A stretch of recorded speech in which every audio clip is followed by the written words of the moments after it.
Music Student 101. Throughout music history, women have not always been given the spotlight. But their contribution to music all over the world cannot be ignored.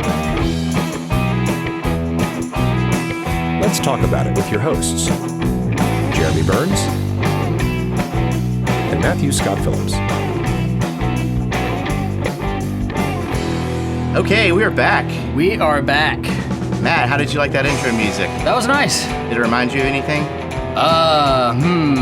Let me think.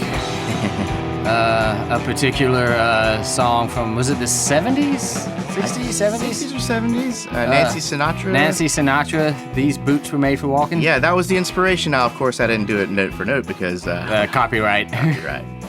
But that is certainly a strong message from a strong woman. Right. And this is episode 81. Mm-hmm. And I think that a majority of the music we've been discussing up to this point has been very largely male. A lot of it. Composers and stuff like that. Yeah. As most of Western music up to a certain point in time. Yeah. Was. Yeah. To the extent that we've been talking about composers specifically, yeah, we there's a lot of dudes. Yeah. Now, this is not Women's Month. No, but. This is not Mother's Day. No, but. But this is Music Student 101. Yes. And like any good theorist, we don't make the rules. We just explain them after the fact, right? Pretty much. But no, I thought this would be a cool episode to have, and I think it's something that needs to be mentioned.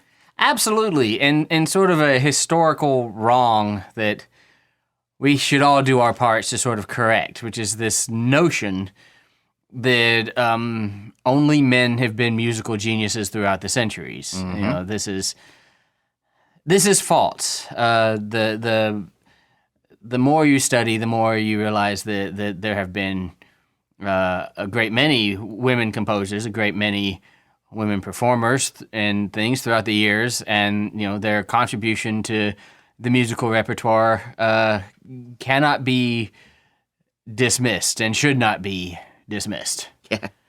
In fact, naive little me, as I was doing my research and my notes and everything for this episode, I thought we could probably just nail this all in one episode. Oh yeah, no. No. And I'm realizing that this is another fine opportunity to have ourselves a part 1, 2, 3, or 4. 1, 2, 3, however many we need. We could do a whole podcast on women in music if we really, really wanted to. Now, honestly, we probably could. Yeah. And somebody probably does. I hope so. If not, they should. And if anyone knows about it, let us know. We'll link it on the site. Definitely, yeah. We'll give it some exposure. Well, there's so much cool stuff to talk about. Yes, there is. And I'm excited about it. Yes, as am I. I think the game plan is just to get as far as we can. In my notes, I have up until about the Romantic period. That's doing pretty good. But I don't think we're going to make it that far. Maybe not. Optimistically, we're going to try and shoot for the kind of pre-medieval or ancient music. Right. Middle Ages. I guess when I said medieval, I meant Middle Ages. You know, I mean, both terms are used. Depends on who you ask. Yeah. And then we'll get into Renaissance. Mm-hmm. And then Baroque. Right. And then Romantic. Yep. And then 20th century. Yes. There's a great many women composers to talk about in all of those. Indeed. Eras. So we'll get right into that pretty soon. But first, let us listen to a few reviews, listener mails, and other such things. Yes. Matt, you want to take this new review? Sure. So this review comes from, and I hope I say this right, Chirag Deshpande. Mm-hmm. I'm guessing. Yeah. My best effort. Sorry if I... There's going to be a lot of that during this episode, just so you know. We will disclaim that we cannot pronounce it. That we cannot pronounce crap, right? So, but Chirag says, this is the best music theory podcast available out there. Oh, thank you so much. Jeremy and Matthew have a great understanding of the subject matter, and they present the material in a concise, easy-to-understand manner. We do try. There are ample examples of the concepts presented, and I have learned so much from listening to this show. Thanks a lot, and you are doing a great job, guys. Well, thank you for listening. We do our best. We do try.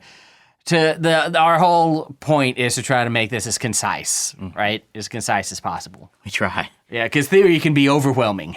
Through all the digressions and BS. Somehow we managed to get our concepts across, I feel like that's easier to do than when we talk about some of the theory adjacent stuff like today, honestly. Maybe that's just me. No, I think that's me too. We'll see how it goes. Yeah. So thanks again, Chirag, from India. From India. Wow, we are all over the place these days. And speaking of all over the place, we have ourselves a new Patreon patron. Woohoo! Again, new to us. Many people have joined since then, but we want to acknowledge everybody. Right, yeah. And we're getting to everybody. And we will. And we'll be in touch with you on Patreon. Don't think that I've just forgotten about all of you. No. Not at all. You're in our heads and in our hearts, and we will be in touch. So this is Charlie Azulai from Israel. Yes. Now, Charlie says, my name is even hard to pronounce in Israel, so let's just go with Charlie. Okay. So Charlie or Charlie? Charlie with the CH. He says that's what people call him. Okay. So Charlie says, I am one of those people who never managed to fully get into theory. Once every few years, I started taking private guitar classes and stopped after a while, so I always had just the basics of music theory. When I first stumbled upon your podcast, I decided to listen from the start and make sure that I got the basics right. I just finished with the secondary dominance chords episode. Wow, how things are starting to get more and more interesting. And now I'm actually learning a few new things thanks to you, and I get inspired once again from sitting down and writing music using these new tools you guys are teaching us. Yay, that's what we want. Yeah. I wanted to share a tool that I found a couple of days ago. And by that, we probably mean a few months ago. Right. It's called Hook Theory. Hook like fish hook, Hook, theory. All one word. And its basic free version is something that I found very useful when trying to follow along with the podcast and quickly understand and implement the stuff you're talking about. Basically, it's a web-based DAW that lets you quickly set up chord progressions using the scale degrees with a ton of options like setting up secondary dominant, seventh chords, borrowed chords, and lots more. You saw this, Matt, didn't you? I showed you this a second ago. Yes, we were playing with it a little bit. It's kind of like the garage band of theory, really. It's kind of like music theory garage band, yeah. It's kind of laid out. You can put down your notes. You can enter your notes. Yeah, and I definitely see where it would be helpful in the way Charlie is describing it. Is just sort of helping you get a basic understanding of these chords and how they harmonize and what they do. And yeah, absolutely. It's a little hard to explain, really, just audibly, but I think you can put notes in, and then you can go underneath those notes and decide what chords you want to harmonize those notes with, and there's all sorts of good options and things, and it's definitely worth checking out. Absolutely. And I think it's also could be a very good aid in if you want to try and set up some of your own harmonic progression exercises or something that you want to focus on. You have problems with. Yeah, absolutely. Charlie continues. I'm not a good keyboard player, and I think that sometimes when I try to dig deeper into some of the things you're teaching... I feel your pain. And sometimes... Yeah, Matt. I think, Matt, come on, man. Give yourself some credit. Don't listen to the other two people. Those other two people. No, it is my own thing. I the people I consider keyboard players are the people who sit down and play Chopin when they're just messing around. So, Well, you may have a higher standard. I may do it. I'm happy with my chopsticks. Okay, so anyway, he says, I'm not a good keyboard player, and I think that sometimes when I try to dig deeper into some of the things you're teaching us, just trying to find the chords and the right voicing are taking me a bit of time, which sometimes leads to less focus on theory and more on the technical part. Probably also frustration. My experience is anything. Right. While I do want to get to that point where I easily implement this stuff myself, I think that for listening to your podcast and quickly understanding the concept and how to achieve it, this tool is really helpful. Once again, thanks. Yeah, and thank you, Charlie. And I absolutely agree with you that tool can be helpful. And I definitely feel your pain and frustration when your technical abilities are getting in the way of your conceptual advancement. Try some of these things out on the instrument you're most comfortable with. If you're not a great keyboard player, pick up the guitar or what have you. You can learn it that way too. Absolutely. But this tool is also very, very good.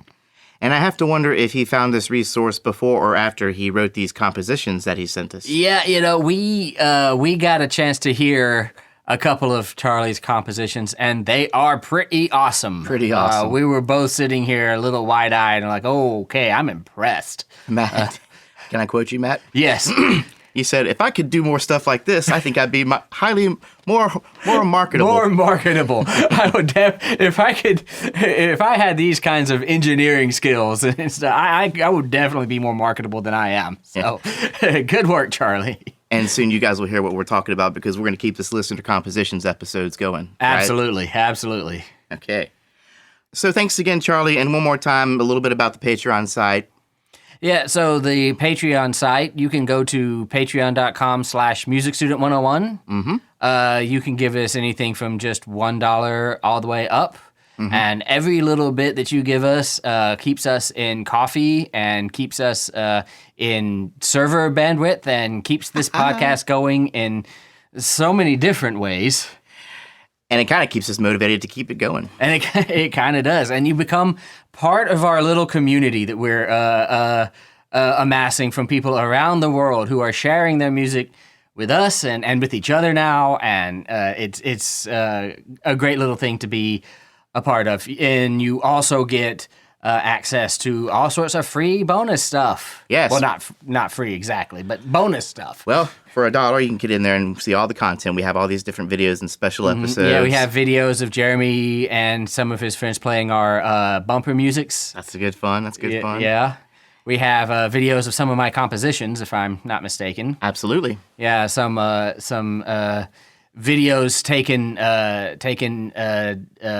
without my knowledge of me messing around on the keyboard before we before we start podcasts and surprise. Yeah, yep, you can see how bad a pianist I really am. Hey, that was good stuff. And what else? Well, for $5. Well, for $3, you get the mug. You get our Music Student 101 coffee mug. 16 ounce. Big O coffee mug. 18 ounces. 18 ounce. Got the 2 extra. Yeah. Big O coffee mug design. And then for $5, right? You get to ask us a question, and we will put out we say 15-minute, but most of these run longer than that. Yeah. We will put out a 15-minute Patreon-only podcast that is answering your specific question about music or music theory or anything else, life. And yes, and we try and do at least one of those a month. Whether or not we can, that just depends on our schedules. Yeah. Our priority is this show. Yes. But we have a few hours extra, we try and get one of those episodes in. Yes. And also, don't expect the coffee mug on your first week or month as your Patreon patron. Sometimes it takes me a little while before I can ship out more of these things. And right. Yeah. So that's kind of the short and skinny of it. Yeah. That's the basic rundown. It's a cool thing. You can put messages and posts up there and be social if you want to. You can contact us through Patreon. You can contact us through info@musicstudent101.com. Absolutely. And then what else? Do you want to mention the Facebook page? Yes. Speaking of social things, our friend Taylor Handleton has started a page called the Music Student 101 Facebook group. And it is great. With an exclamation point. Yes. And yes, it is awesome. A lot of the names you're hearing are right listeners and composers are right there. Yeah. Our little community. It's really great because it started to sort of spin off on its own now. We don't have a ton of control over the Facebook page, right? No, we just chime in whenever someone says something interesting or cool. You know? Right, yeah. We chime in, we keep up with it, but it's a lot of just our listeners talking to each other, which I find just a beautiful thing. You can hear some of Alexandro's guitar playing. Yeah. You can get people sharing tips on ear training apps and stuff. It's just awesome. Yeah. Absolutely. It's a whole new level of resources and learning in music for us. Yes. And someone else you might find on this social page, actually, is our friend Maddie Stern. Yay, Maddie. We have listener mail from Maddie Stern from Melbourne, Australia. You want me to take this one? Go ahead, Matt. All right. And Maddie says, I'm 24 from Melbourne, Australia. Another Aussie. We have a big following. Mm-hmm. I'm in marketing, but given my passion for music, I'd love to end up doing marketing for something in the music entertainment industry. Well, that's a thing. Mm-hmm. Definitely. I'm super into hard rock and metalcore. Favorite band is Beartooth. Mm-hmm. but I found the more I study and practice music, the more appreciation I'm having for other genres, particularly classical and jazz. Interesting, Very interesting. My instruments would be voice and piano, though I'm very much untrained in both, and not to impress you or anything, but I can play a whole 3 songs on guitar and ukulele. Well, I'm impressed. I'm impressed, Maddie. I know somebody stopped me. Prior to listening to the podcast, I had this tendency to always write with an Andalusian cadence. Thanks, Google. Hey, do you know what that is, Matt? I don't. Can I guess? Yeah. You think it's a major 7 resolving to a minor 1? That's a good guess. I've got to go Google that now, though. It's probably one of those things that I call it something different, like it might be a Phrygian half cadence or something. Yeah. Because I know that that minor 6 is a big thing in Andalusian music. I'm on the Google right here. Andalusian cadence. Andalusian cadence, according to Wikipedia, is a term adopted from the flamenco music for a chord progression comprising of 4 1 chords. flat 2, isn't it? It is 6-5-4-3. 6-5-4-3. It says it's for a chord progression comprising of 4 chords descending stepwise. Progression with respect to the major or 1-7-6-5 progression with respect to the minor. So if it's in major, it's 6-5-4-3. Can we hear that? So if we're in major, 6-5-4-3. Okay. Yeah, I can hear that descent. Yeah. And then if it's in minor, it would be a minor 1-7-6-5. Yeah, and that's where it rings sort of more like Andalusian music to me. That's and then the important part is yeah. It is most often used as an ostinato. It's not really truly a cadence, despite what it's called. Right. You can hear this example in Runaways by Del Shannon. Runaway. Yeah. Oh, you can hear it in about 100 gazillion things. Yeah. Yeah. Okay. Okay. So that's the Andalusian So cadence. that's the Andalusian cadence. Very cool. See? All right. So there you go. You learn something new every day. I didn't know that was called that. But you knew what it was. Well, I recognize it out of some music and stuff. But yeah, there you go. So anyway, Maddie continues, I've already noticed increased diversity in my chord progressions and writing style. The podcast has also given me enough foundational knowledge to begin looking things up on my own. I actually understand the jargon now. All right. Jargon like Andalusian cadence. Yeah. You always learn something. Such a game changer. Thanks again. P.S. Where is Jeremy's accent from? I'm from Australia, and I've never heard that particular variation of American. Google wasn't helping me either. How could you Google my accent? I don't know. Jeremy is from the great state of Alabama. Alabama. And though somehow I managed to, people always say, where's your southern accent? Yeah. But when I've edited all these episodes, I've heard my voice way more times than I care to. Yep. And I hear myself words like nine. Nine. I say 9. Yeah. 5. 5. Yeah. But there's a couple little places where southernisms pop up in my accent. But what is the rest? My mom's side of the family was Italian. So my grandfather his dad was off the boat. Right. So he still had a lilt. Like when Italians say stuff, they kind of go up and da-da-da-da. Right, Da-da-da. yeah. My aunts, even with a southern accent, my mom kind of did that. I hear myself doing a little bit of that sometimes. Really? Wow. Yeah. And I went to a private school, St. Rose Academy. It was a Catholic school. And we had a lot of doctors from UAB, the University of Alabama in Birmingham, very big medical school. Some of their kids went to the school with us. So we had a kid from Africa and a kid from India. A lot of cultural diversity and exposure in my early education. Right. And then MTV. I don't know. I watched a lot of MTV. I don't know. I don't know what my accent is. A very multi-layered accent, which is probably why Google isn't helping you there. Yeah. Yeah. That's America for you. Yeah. Many accents. But yeah, that's funny.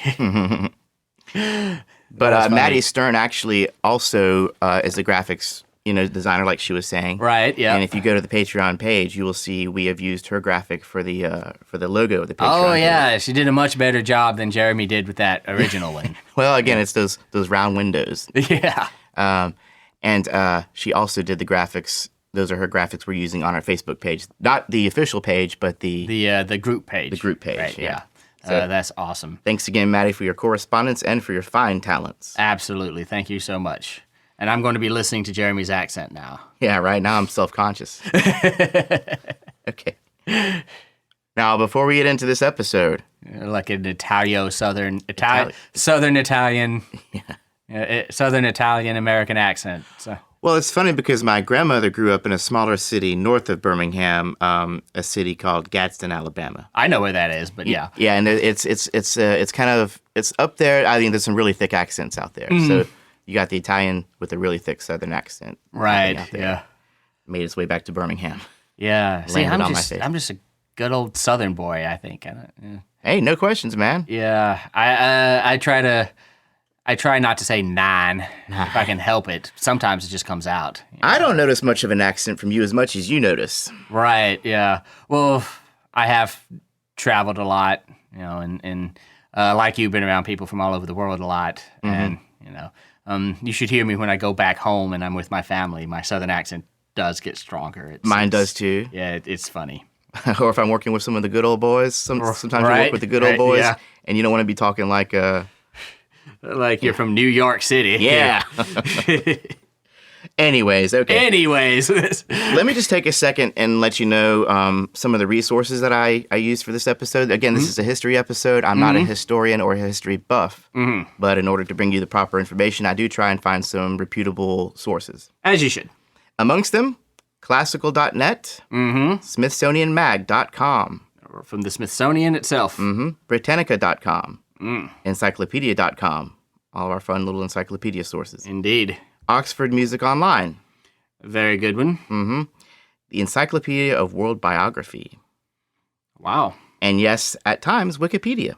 And at times, Wikipedia. We were talking about this because I was a little self-conscious about Wikipedia being a source. Oh, no problem, I just found it on Wikipedia.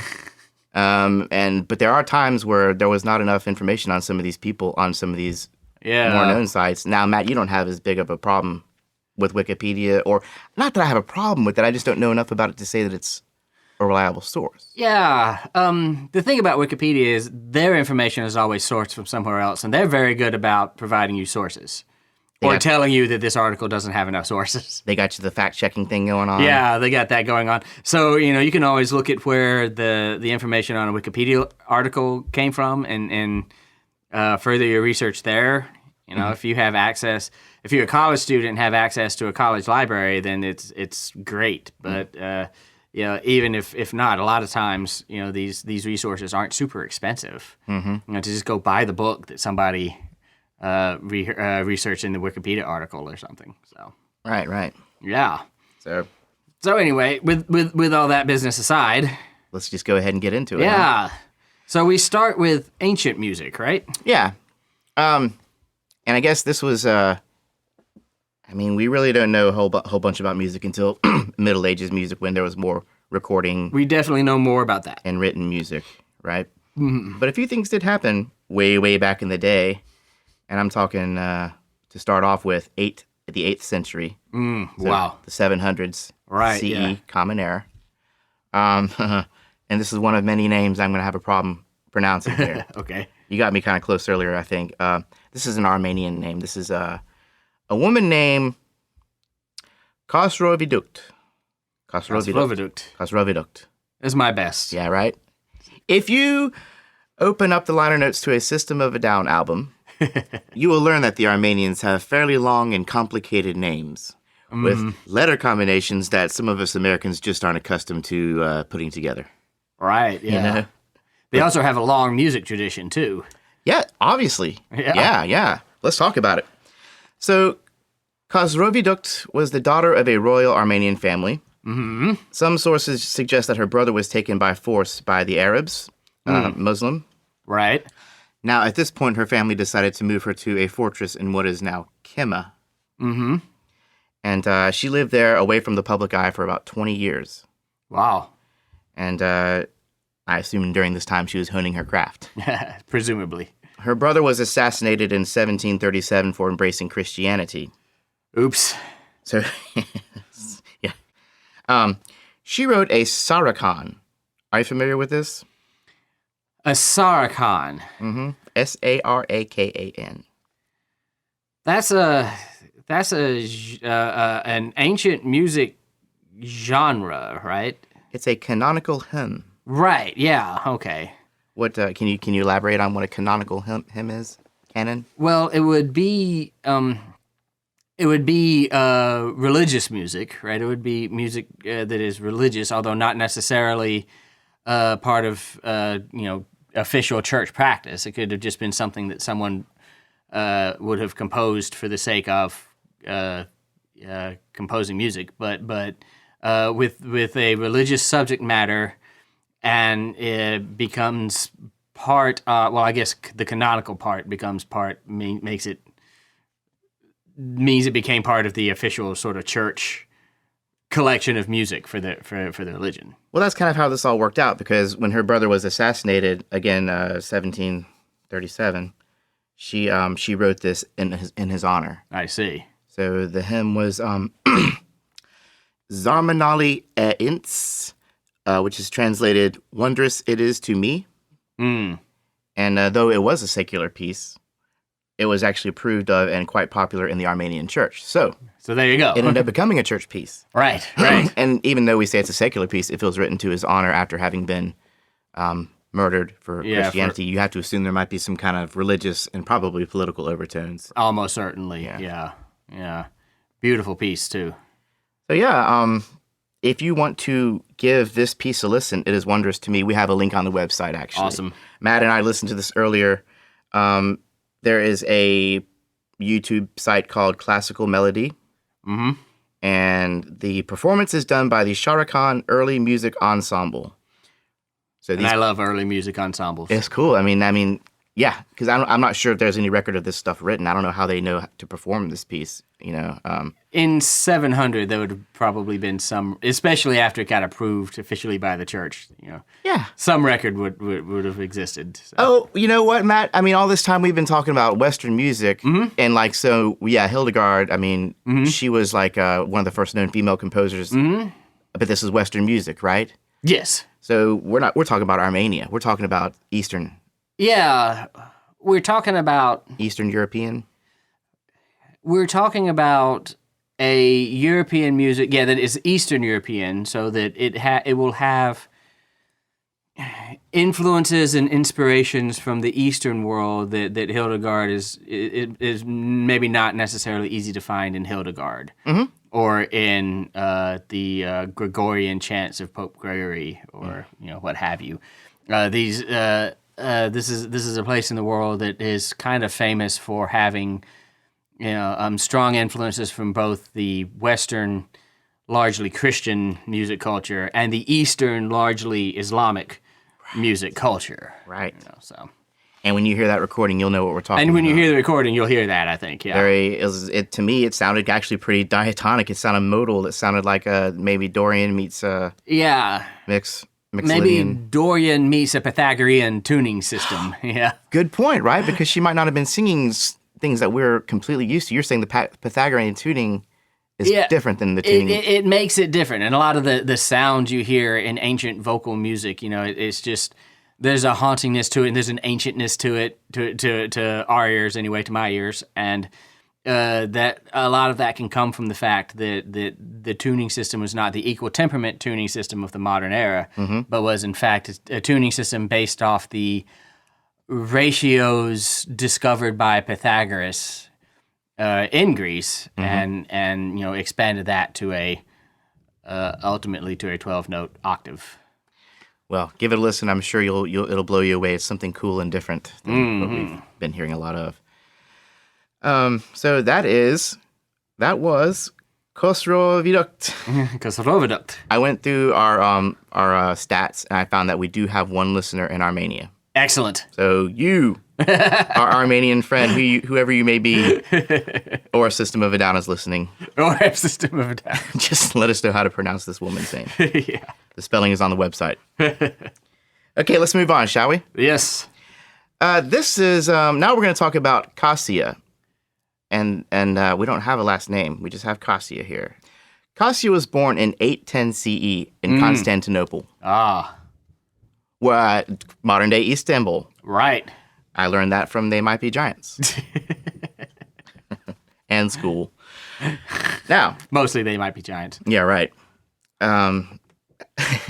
Okay, so Cassia was a well-educated Byzantine Greek abbess. She was a poet and a hymnographer. And she was a composer of Eastern chant. Which is a thing. Which is something I guess we just kind of talking about here. What Kozrovidukt did. Largely, yeah. We know little about music before the 14th century, of course. In this region, yeah. In this region. But 50 of her compositions have survived, and 23 of those in the Orthodox liturgical books. Yes. Many of her verses are known as gnomic, Gnomic, gnomic. Gnomic.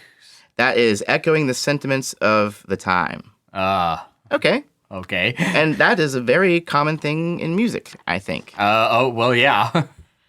That goes on today.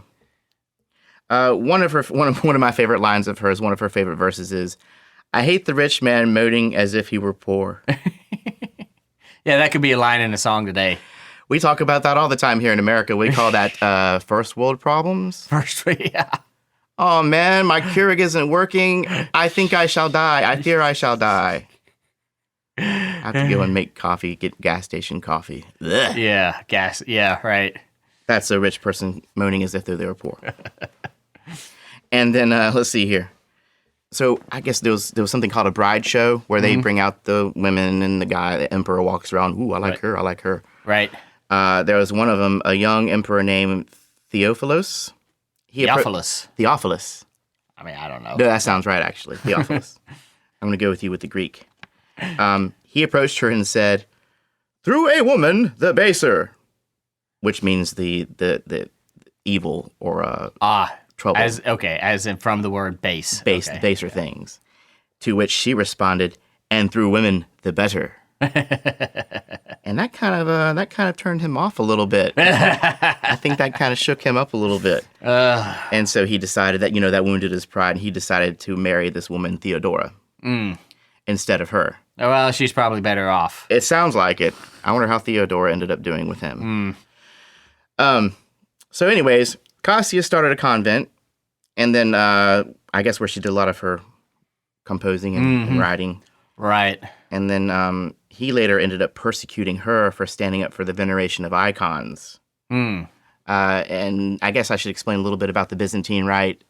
The Byzantine Catholic Rite, or sect, they have these things called icons, which you'll know when you see them. The Byzantine icons are very beautiful, kind of life-size paintings, often featuring their key religious figures, Jesus or, Mary, just religious figures. Right. But in the Byzantine Church, those icons were held at a higher level of veneration that our previously mentioned Emperor Theophilos cared for, and so she was persecuted. Right.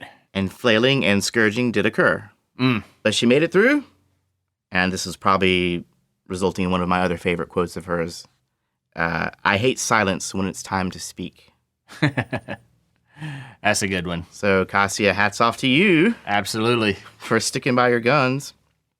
So if you want to hear more of Cassia's music, or any of it for that matter, there is one thing I found on YouTube. Cassia, Byzantine Hymns of the First Female Composer of the Occident. The page owner is someone whose name I cannot pronounce nor read, but check it out. We'll put a link on the site. Yeah, very nice. Yeah, okay. Moving on. So earlier I might have mentioned this period to be the ancient music, but really it's more parts of this. It's the early Middle Ages. Yeah, parts of this are kind of getting to be the Middle Ages music. And speaking of Middle Ages music, one of the more pronounced or renowned, famous composers was Hildegard von Bingen. Hildegard von Bingen, yeah, or Hildegard of Bingen. She was more than just a music composer. She was an abbess. Which she was born circa 1098. Right, CE. Yeah. So she's an abbess also. She runs a convent for women along the Rhine River in what is now Germany. Hildegard, and it was at this convent that many of her compositions were first performed. Right. Hildegard was also a writer of political treatises. She was a writer of fiction and short stories. She was considered a kind of wise woman by the powers that be in the European aristocracy and society at the time. And she was a mystic. She was famous for her visions. She would have visions of the future. And she would have prophecies that were said to come upon her just, all of a sudden. She would kind of start to shake and then start rattling off a prophecy and then kind of come out of it like a trance and be okay. Yeah. One of her famous names was the Sibyl of the Rhine. Sibyl of the Rhine. Right. Yeah. And so she. Wait, Sibyl as in modern day? Sibyl as in the Greek goddess that whispered the future through the stone hole in the wall, right? Okay, yeah. Okay. Yeah. Not to be confused with Sally Fields. No. Two different things. Yeah. The Sibyl of the Rhine. So she was a devout Christian, of course, and she was politically a bit outspoken. She was not afraid of speaking her mind on things like whether or not kings and princes ruled by divine right. She wasn't 100% sold on that ever, and she was kind of not afraid to say it. In a time when speaking your mind was not always not always a good thing to do. Yeah, not always a good idea. Resistance. Yeah, right. But she did, and she would speak her mind directly to power, and criticize people, both in conversations that she would personally have with them, which happened, and also in her writings, which, like I said, she wrote everything from, political treatises of the day to stories, to, just about everything else. In addition to that, she also happened to compose music, and she's one of the first composers to which we sort of give a name in this standard repertoire and canon, right? So she's one of the first composers you learn about who have her name associated with her music, at least as far west as modern day Germany. And the reason for this is because her music was extraordinarily unique. She would have what was considered at the time to be very dramatic monophonic melodies. So the Gregorian chants were comparatively little stayed within a few notes. Her melodies were considered very passionate and very wide ranging. And she would write these plays, these kind of sacred dramas. What they called morality plays, the most famous of which was Ordo Virtutum, in which the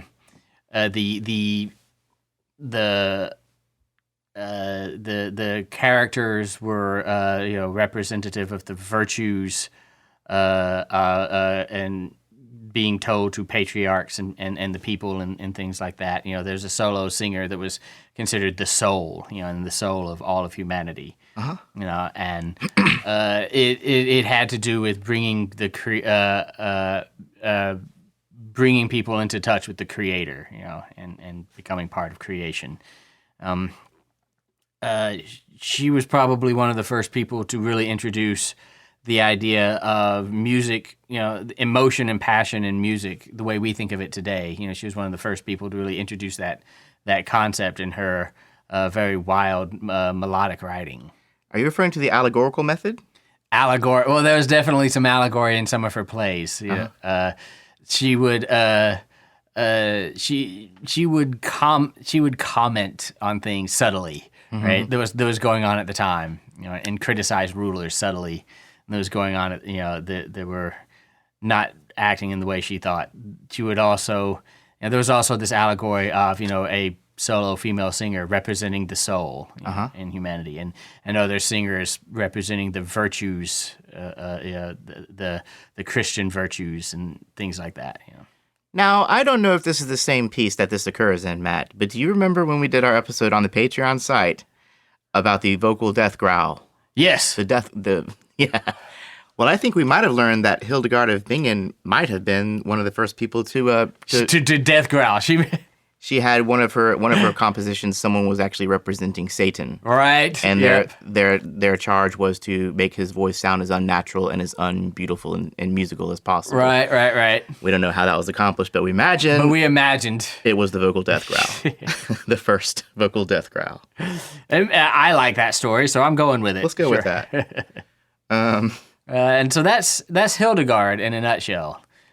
Famous composer, prophet, political commentator, and all sorts of other things. Tough woman. Yeah. Amazing woman. Mm-hmm. And we talked about her in the Middle Ages Part 1. We did. Middle Ages Music Part 1. We did. But I think we did her more justice just now in this episode. I hope so. I hope so. So Hildegard, good job. Good job. She's like, yeah, whatever. Yeah, whatever. Okay. So next up, maybe about a little over a half a century after Hildegard, we have a woman named Comtessa de Dia. Comtessa de Dia. Now, there were around 400 male troubadours whose names and works have been preserved over time. A lot of them. And these people were hilarious. They were basically nobles that didn't have anything better to do, so they decided to study music and travel around Europe singing. But to the 400 males that have been remembered and passed along, there's only 20 female composers that have, and among these, Comtessa.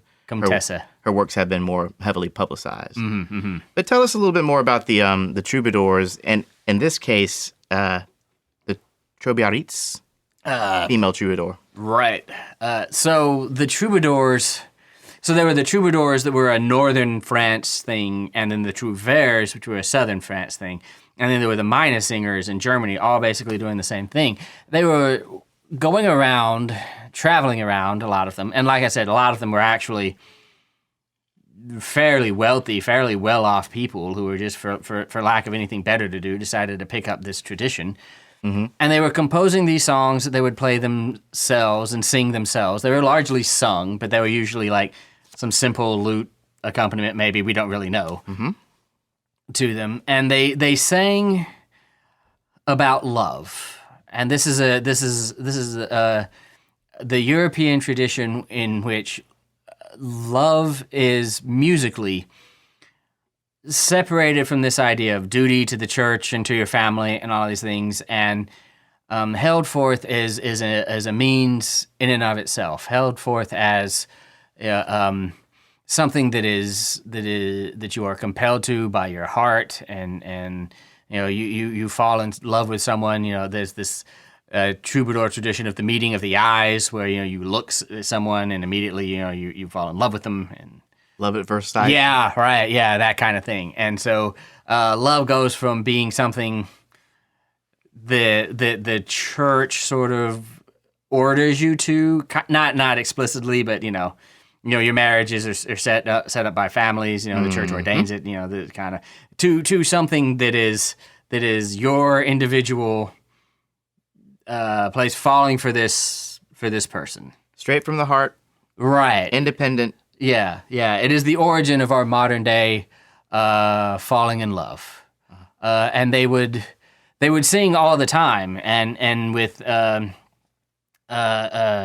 as part of their tradition, they would sing about songs about falling in love. They would regale people with stories like the game of Robin and Marian, which is taken from the Robin Hood legends and things, and the stories about love. And they would it was not always great. They actually were kind of famous for singing about love in a way that was, I love this person, but she's above my social station, so she doesn't even know I exist, so I'm going to go home and just live in misery for the rest of my life because this person I love doesn't return my love, and I laughed when you brought up the Robin Hood story because I thought about the Disney cartoon Oh yeah. where the rooster is the minstrel, Yep, yeah. So think of the rooster played by Roger Miller, I believe. yeah. Think of the rooster in the Disney cartoon. That's basically what a troubadour is.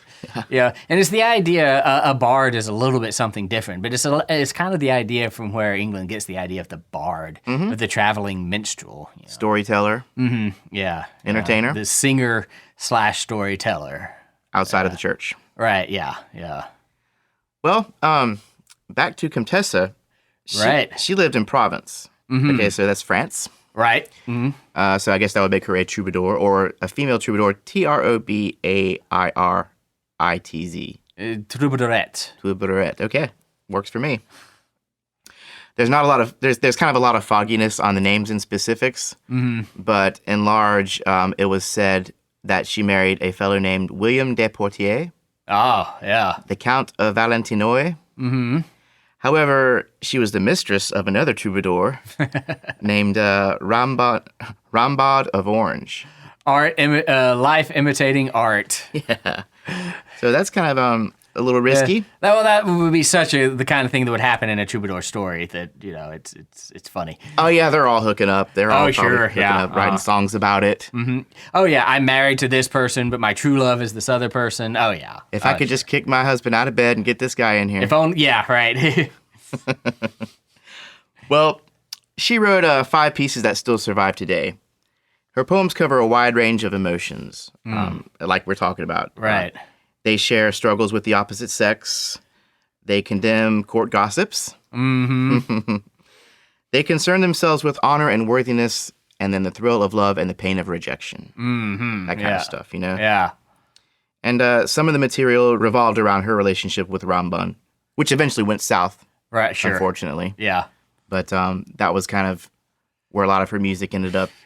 Early poetry set to music, basically. Right, expression, self-expression. Sure, yeah. Fascinating stuff, though, that troubadour, the whole troubadour tradition, but Comtessa, too. It is funny. This was a male thought. It is seen today, at least, as it was a male thing. This was a bunch of guys going around talking about love all the time. All the pictures and drawings, you see the funny guy with the funny hat with a feather and the lute. Yeah, holding a lute or something. Yeah. And it really is worthwhile to talk about a female troubadour, and because her take on it is different. There's a little more condemnation of the opposite sex from Comtessa. Yes. There is a little less of, I am just such a weak-willed servant of my love that is pulling me towards, and she is a little more, I think anyway, in what I've heard, a little more proactive and a little more of, I'm choosing to love this person. Some might say rebellious. Definitely rebellious. Definitely. The very act of doing this as a woman in this time is hugely rebellious. The very act of doing this for a man is rebellious enough. The church is not a fan. Yeah. Right? Yeah. But to do it while also committing the crime of being a female, which is not far removed from what it was in this in this century. It was definitely rebellious. Mm-hmm. And it's that kind of stuff I'm looking for when I'm trying to find strong women throughout time. I do not endorse cheating, infidelity. I do not endorse that. Yeah, well, it was a long time ago. Yeah, but it is. I do like the rebellion kind of punk rock thing going on here. Oh yeah. Okay, so I think those are 2 good ones from the Middle Ages. From the Middle Ages, absolutely. Yeah, we're running up against the end of the Middle Ages here too. So absolutely, and leading into the Renaissance period. Before we get into these Renaissance composers, since we haven't had an episode on Renaissance music just yet, do you want to give us a quick little? Well, I know, for example, like Middle Ages music, monophony was the thing. Right. And by monophony, I mean just one voice occurring at one time, no harmonies or anything. But in the Renaissance, polyphony became more of a thing. Right, which is 2 or more, usually a lot more in the Renaissance, independent melodic voices. This music is still very much sung. Instruments are not. They're becoming more pronounced, but the music of Europe at this time is very, very much sung. It is vocal and it is polyphonic. So every vocal part is independent of every other part, and they are held together by the very strict adherence to the rules of counterpoint, which we have discussed in previous episodes. At length. Right. A lot of those rules come from this era. Okay. Yeah, and monophony kind of goes from just one person singing or just a bunch of people singing the same melody to singing that melody in octaves to having that melody kind of go up, to having those two octaves not entirely the same thing all the time to polyphony, right, eventually. And so yeah, we're talking about polyphony. We are talking about a time in which the idea of humanism is conflicting greatly with the up until now very oppressive Roman Catholic Church. I say oppressive. What I mean is the very prominent and the main thing that people believe in Roman Catholic Church. But they're also just a little bit oppressive, isn't it? Well, they don't take well to people going against the rules. That's for sure. Yeah. And in the Renaissance, they are losing a lot of their stranglehold on just the mindset of the people. The people are taking towards this idea of humanism, this idea of the greatness of humanity, living out the potential of your life, and the idea that you are not a good person to the extent that you follow the rules of the church, but you're a good person to the extent that you recognize your own human potential, and that human potential can do amazing things. Leonardo da Vinci is a Renaissance person, right? Who not only studies science and art and drama, and he's an inventor as well as a playwright, and as well as a painter, as well as all of these other things. And I imagine when someone says that one is a Renaissance man or a Renaissance woman, that they probably have Leonardo da Vinci in mind. Right, yeah. Today that means you do all sorts of different stuff, Yeah. right? All sorts of different artsy, cool, creative stuff, right? And this is a time when science and art are not considered two different things at all. Which is kind of funny to think about in this day and age. But it's perfectly normal that someone like Leonardo could, spend a few days painting great works of art, and then spend another couple of days trying to invent a flying machine. It's all the same stuff. But yeah, so this is the world of the Renaissance in a nutshell that we are stepping into.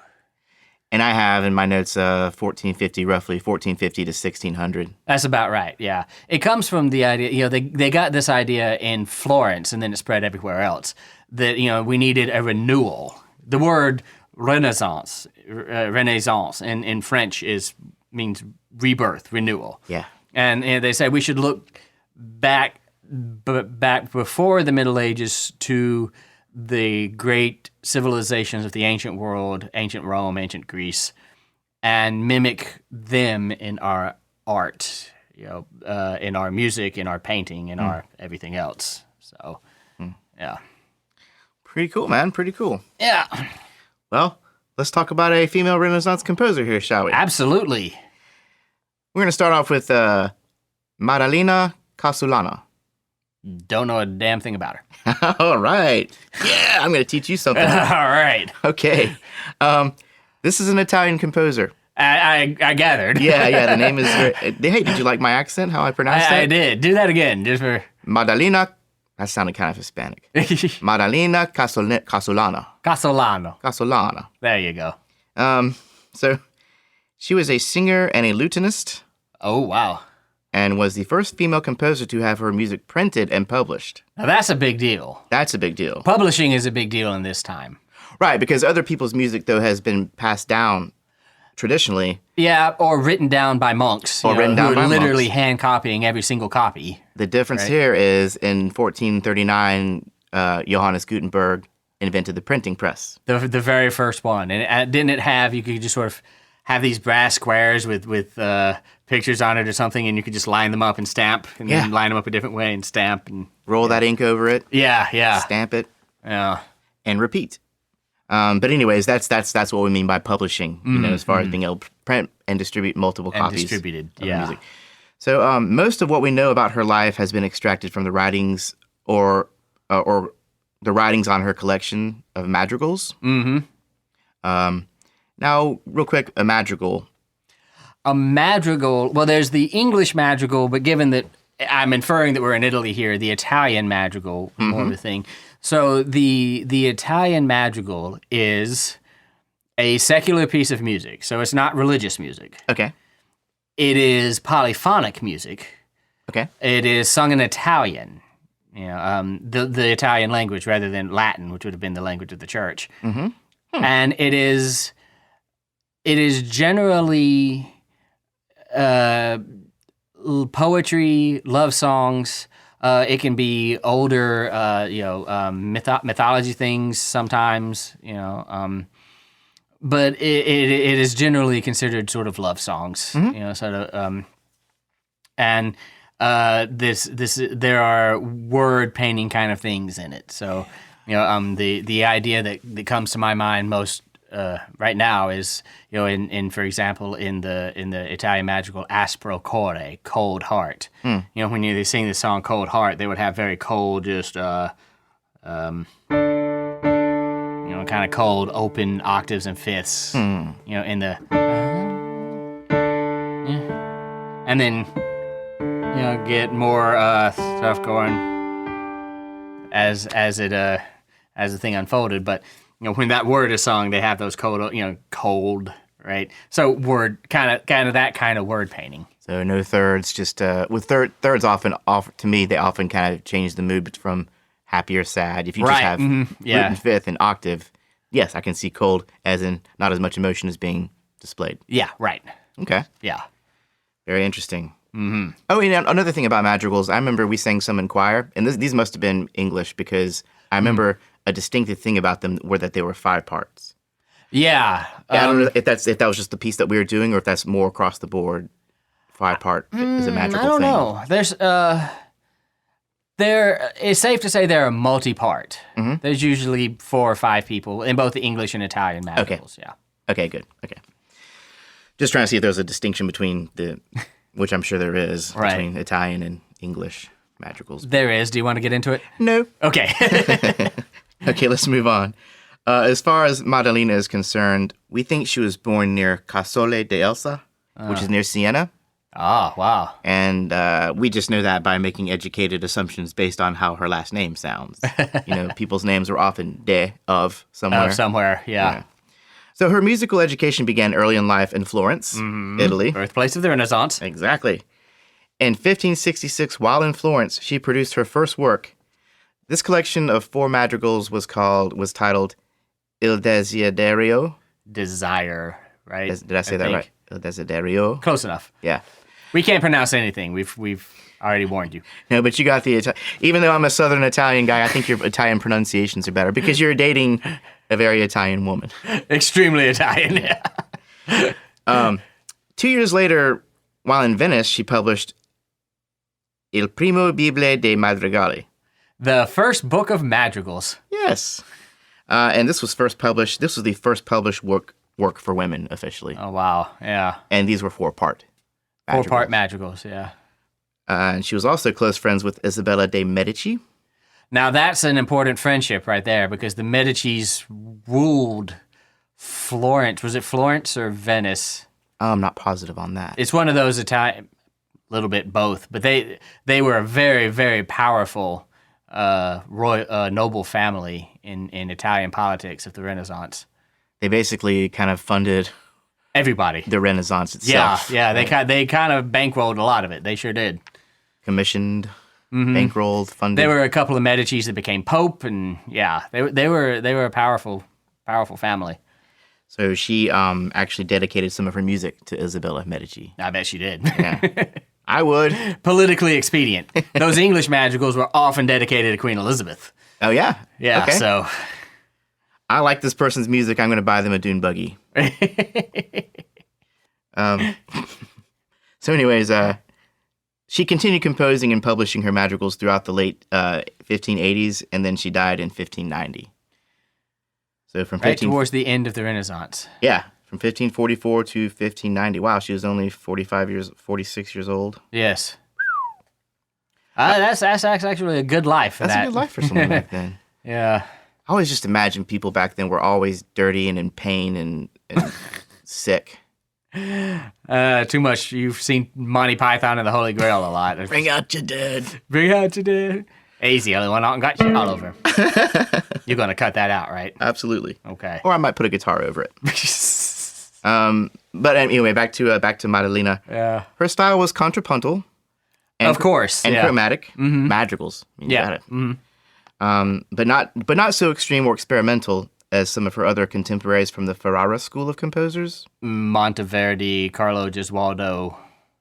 Okay. Those people, highly experimental for the time. So you're familiar with the school, the Ferrara school. Okay, we'll bring that up in a little bit, actually.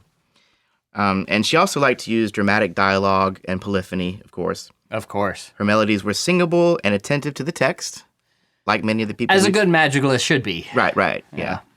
And 66 of her madrigals have survived up to this point. Yeah, wow. So you can actually look around and find some of her music and hear it.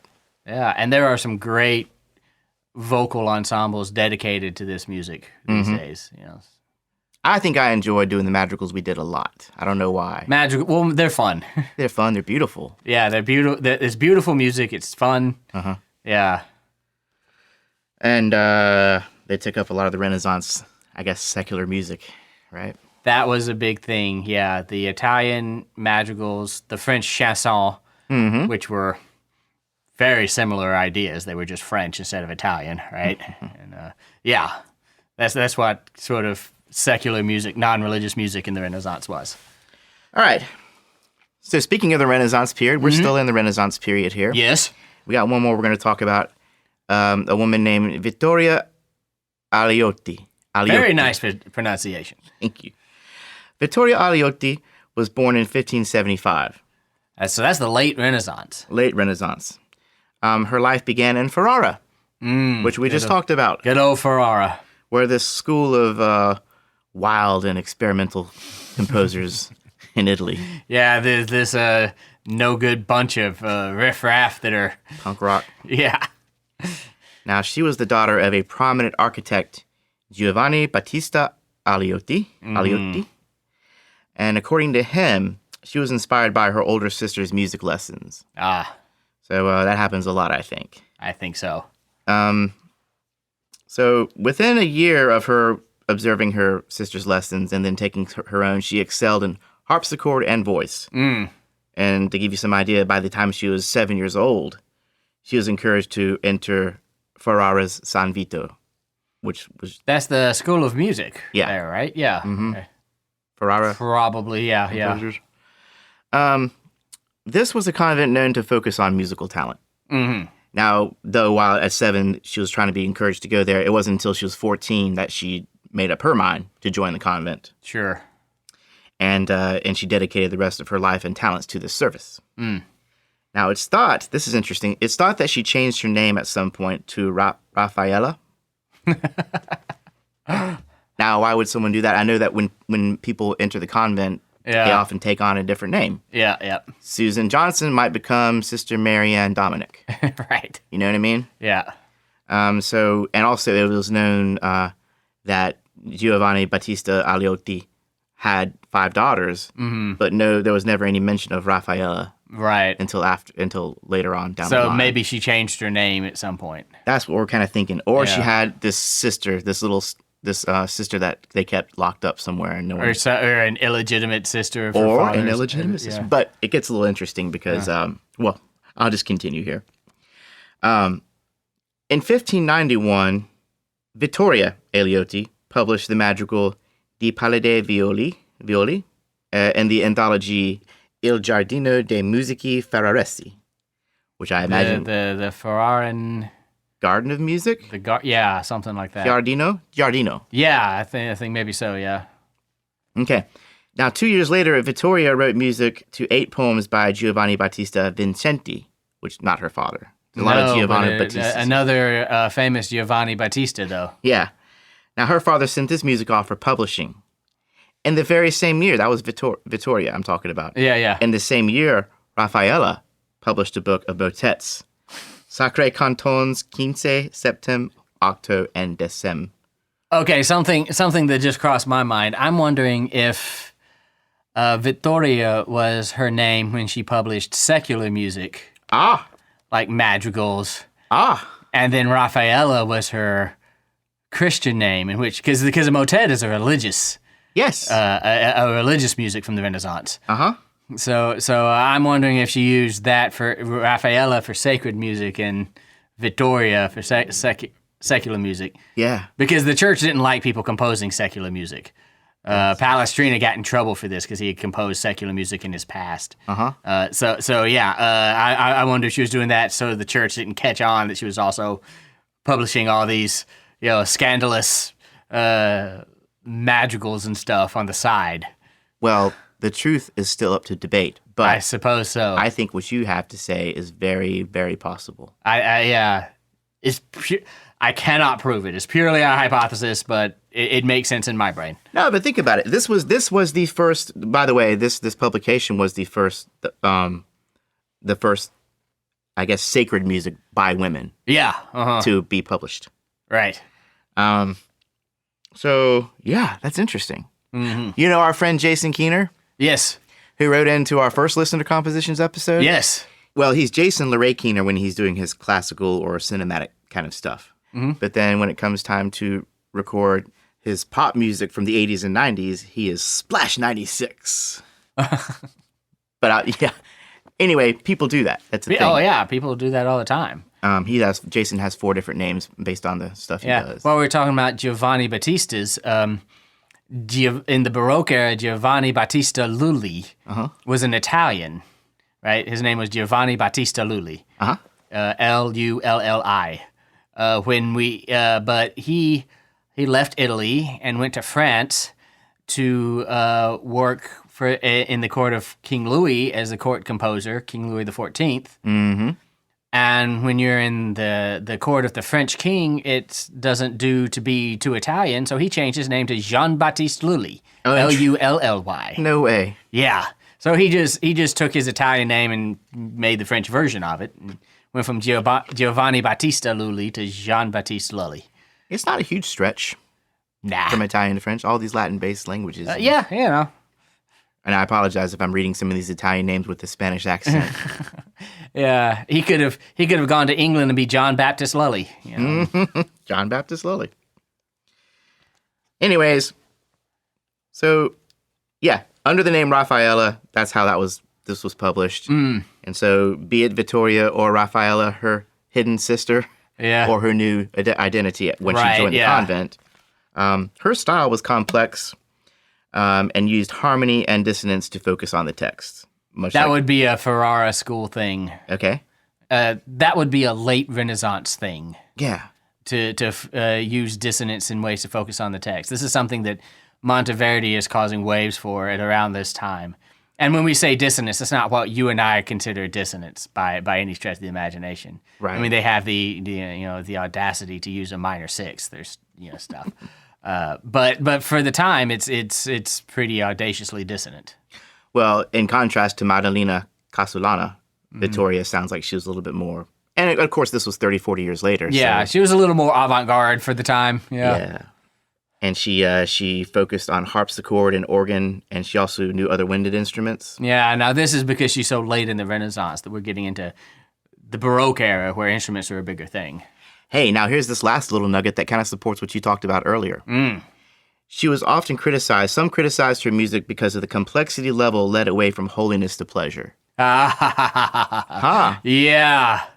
That was by no means a critique leveled only at her, but yeah. Yeah. Absolutely. Yeah. This was a problem in the late Renaissance. And so even Raffaella, doing her secular music, or I'm sorry, her church music, was criticized for being a little too secular, maybe. Yeah, for leading away from holiness and towards pleasure. Rebellious, man, rebellious. Yeah. these women are just not about to follow a bunch of dumb rules handed down to them by a bunch of old men. Which in the time period, I think is just extra remarkable. Absolutely. Because this is still in the West here, it's still a fairly patriarchal society, in my mind anyways. Yeah. It can be hard. And it was definitely a patriarchal society back then. Yeah. Many times over compared to today. Yeah, I mean, I imagine if she wasn't going to get married, her only other option in life would be join the convent. Right. Right. So that was Vittoria Eliotti, or Raffaella Eliotti. And that gets us well over an hour into this episode. And though I have notes for the Baroque and the classical period, it sounds like an episode 2. Yeah. We're not going to make it to the 20th century at this rate. No way. No, we're not. But, again, like I say, as I go through some of these, I'm finding all these people that I just, A, didn't know much about, and B, some fascinating stories, so I don't want to skimp on any of them, right? Right, yeah. And, talking about modern day patriarchalness, I mean, for so much of traditional classical musical education, we have a tendency to talk about a bunch of guys. Mm-hmm. We have a tendency to sort of jump from Josquin to Palestrina to Telemann and to Vivaldi and Bach, and then into Haydn, Mozart, and Beethoven, and just talk about a bunch of guys. Mm-hmm. But it was not a bunch of guys. Yeah, there were women composers. There's always has been. Yeah, and really some of the most beautiful music you will hear out of these periods come from the women composers. Mm-hmm. So, and to be the music student podcast that we are, and to have been talking about Western music mainly for all this time, I do feel like almost exclusively, yeah. Almost exclusively. I do feel like our episodes, especially the history ones, have been more centered around male, composers. But that's not really, that's not our... Yeah. What am I trying to say, man? We're products of our own education. Yeah. And miseducation. Yeah. Yeah. And we're a couple of dudes doing a music theory podcast. And that doesn't mean that I want to do more dude stuff, but I think that does subconsciously perhaps... I know, like, early on, I noticed that you did a pretty good job of saying he or she.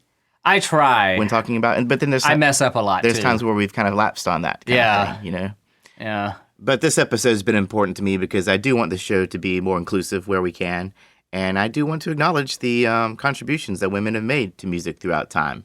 What about you, Matt? For me, anytime I can dispel a misconception, like all the great composers are male, that's something that needs to be done. Yeah. And that is a misconception. All the great composers were not male, so we need to dispel that misconception as best we can. Man, we have so much more to talk about, and as we go further, up we haven't even gotten to the really, really famous ones yet. Yeah, as we move up in the timeline, more and more of these start to show up and start to surface to where we'll probably just do one episode on the 20th century alone. Easily. When you think about all because we did that episode on blues, and that's one of the things that really kind of got me kind of geared towards this. I was like, wow. The blues. There's a lot of women singers in blues. African American women were like kind of Sister Rosetta Thorpe, Big Mama Thornton. Yeah, Mama Bessie Smith. Yeah, Ma Rainey. That's just off the top of my head. So. Yes. So Blues Part 2 will be coming up at some point, by the way. But yeah, I was inspired very much by that episode and just talking to some of our female listeners, So I think this is a cool thing. And I think we should continue. So when we come back, we're going to pick it up with the classical period. No, I'm sorry, the Baroque period. Baroque period. Can't leave that out. Yeah, Caccini and Barbara Strozzi. Yeah. Elizabeth Claude Jacquette de la Guerre. Yes. I'll let you talk about her because she has a very long name. But it's just so much fun to say, You sound good when you say it. You're almost singing when you say it. It's almost musical when you say it. Yeah, my southern boy accent is butchering that, no doubt. Is there anything else that you care to share about the periods we've covered so far? I think I'm okay for now. All right. Keep on listening, ladies and gentlemen, and we'll be back with more. I don't know what's next. We'll see. We will see. It might be Women in Music Part 2. It might be something more Jeremy torture. I don't know. We'll find out. Keep on listening and you'll find out too. See you soon. There is so much more to say about women in music. So keep listening. And tell a friend. Remember, you can be like Charlie and support us financially at patreon.com/musicstudent101. And for questions or comments, email us at info@musicstudent101.com.